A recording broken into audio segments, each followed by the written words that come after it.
the night I ignored a stranger's warning. I live alone in a small apartment on the outskirts of town. It's nothing fancy, but it's mine. I've always valued my independence, my solitude, my predictable routine. But one night, everything changed because of a single sentence from a stranger. It was a Tuesday evening. The streets were quieter than usual, the air thick with the promise of an impending storm. I was heading home, exhausted from work, my mind clouded with thoughts of the day's events. That's when I saw her, a woman standing beneath the flickering glow of a street lamp. She was older, in her 60s perhaps, her wild gray hair a tangled mess. Her dress, long and tattered, fluttered slightly in the breeze. Her eyes, sharp, almost frantic, locked onto mine as I approached. I stepped to the side, intent on passing her, but she moved quickly, her bony fingers latching onto my arm with surprising strength. "Don't go home tonight." I froze. My pulse hammered in my ears. "What?" I tried to pull away, but her grip tightened. "Don't go home." I wrenched my arm free, my skin tingling where she had touched me. "What are you talking about?" She didn't respond. She only stared at me for a few long, unsettling moments before turning and vanishing into the darkness. I stood there shaken. The warning echoed in my mind. Was she crazy? Drunk? Just some superstitious old woman? I shook it off and continued walking, convincing myself it was nothing. But the unease followed me home. When I arrived at my apartment, everything seemed normal.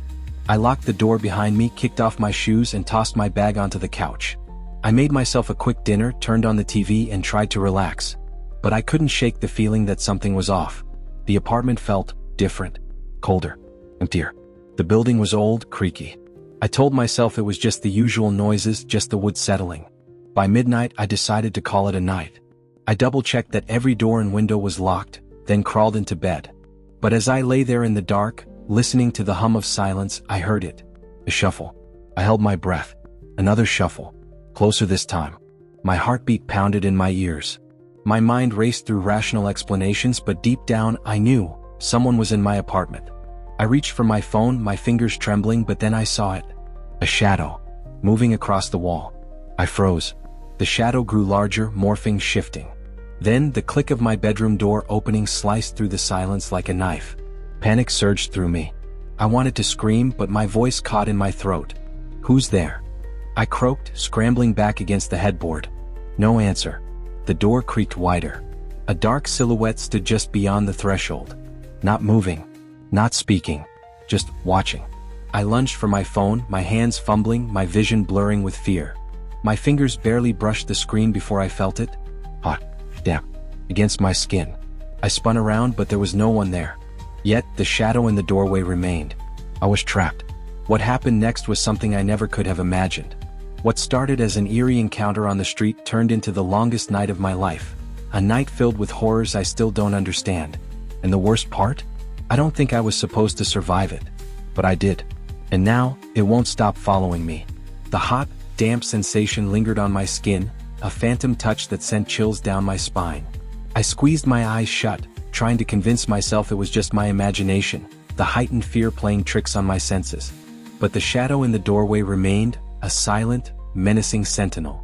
I had to get out. I couldn't stay here, trapped in this room with whatever it was. I scrambled off the bed, my bare feet hitting the cold floor, and lunged for the door.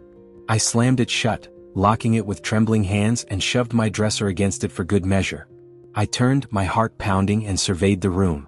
Nothing. Everything looked the same except for the lingering chill in the air, the oppressive sense of being watched. I grabbed my phone, my fingers finally managing to dial 911.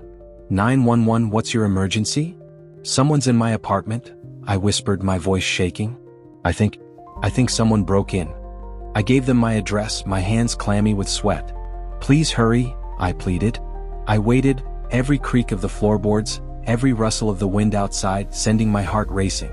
I peered through the blinds, but the street was empty, the flickering streetlight casting long, distorted shadows. Then I heard it again. A soft scraping sound like nails on wood. It was coming from inside my closet. I backed away, my eyes wide with terror. The closet door creaked open, slowly, agonizingly. I held my breath, my body rigid with fear. But nothing emerged. Just darkness. I couldn't take it anymore. I grabbed my keys and my purse and ran. I didn't stop until I was outside, gasping for air, the cool night air a welcome relief. The police arrived a few minutes later. They searched the apartment thoroughly but found nothing. No signs of forced entry, no evidence of anyone being inside. "Are you sure you heard someone?" the officer asked, his brow furrowed. "Yes," I insisted, my voice trembling. "I saw a shadow. I heard noises." They looked at me with a mixture of concern and skepticism. "Maybe you were just imagining things," he said. "It happens when you're alone." I wanted to scream. I wasn't imagining things. I knew what I saw, what I felt. But they didn't believe me. I spent the night at a friend's place, but I couldn't sleep. Every time I closed my eyes, I saw the shadow in the doorway, the darkness in the closet. The next day, I went back to my apartment. I had to face it, to try to understand what had happened. I searched every inch of the place but found nothing. No clues, no answers. But I knew one thing: I couldn't stay there anymore. I packed my belongings, found a new apartment, and moved out as quickly as possible. But it didn't stop. The feeling of being watched, the whispers in the dark, the phantom touches, they followed me. I started seeing shadows in the corners of my vision, hearing footsteps when I was alone. I tried to ignore it, to convince myself it was just stress, just my imagination. But I knew it wasn't. It was something else. Something unseen. Then I remembered the old woman's warning. "Don't go home tonight." She knew. She knew something I didn't.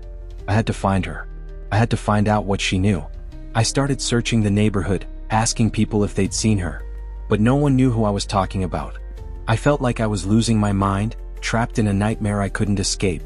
I was alone, haunted by something I couldn't see, something I didn't understand. And I knew with a chilling certainty that it wouldn't stop until it had what it wanted. Subscribe for part 2 if you have not yet subscribed.